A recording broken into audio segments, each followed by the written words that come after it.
The letter arrived on a Tuesday, plain envelope, courthouse seal stamped in blue. When I tore it open, my hands went cold. A mortgage agreement, $530,000. My signature printed neatly at the bottom. Except, I had never signed it. My parents had. They had tied me to my brother's debt, shackled me without my knowledge, and smiled in my face while doing it. I didn't scream, I didn't call. I just sat very still, staring at the paper, while something in me went quiet. That was the day they lost me. My parents always favored my brother, the golden child, the future of the family. I was the workhorse, the dependable one. I paid my way through college, worked long hours, built credit, saved carefully. He gambled his paychecks, burned through loans, lived like tomorrow would fix itself. When bills piled up, I was the one they called. Just until he's back on his feet. I said yes more than I should have, because they were my family, because loyalty was drilled into me like a commandment. But loyalty has limits. The mortgage explained everything.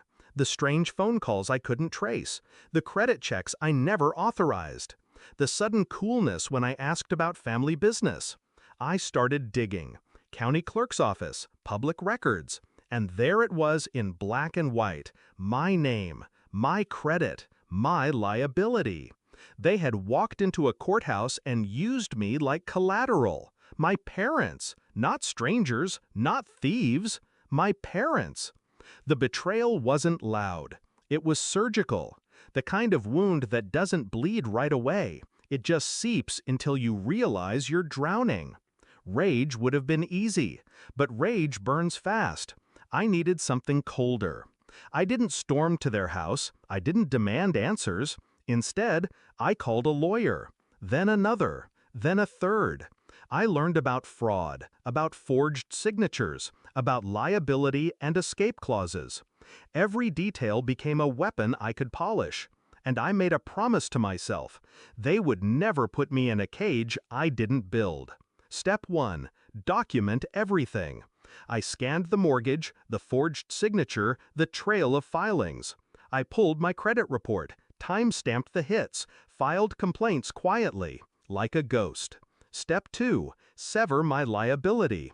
Through my lawyer, I filed a notarized affidavit of forgery with the county. The bank froze the loan, pending investigation. The mortgage, the house they had already celebrated owning, suddenly became unstable ground. Step 3. Shift the weight. I forwarded the evidence to the district attorney's office. Identity fraud isn't a family matter, it's a felony. And the DA doesn't care about bloodlines.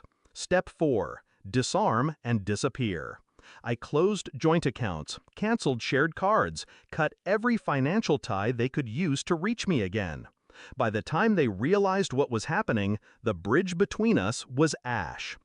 The confrontation came 3 months later. My parents showed up at my apartment, pale and frantic.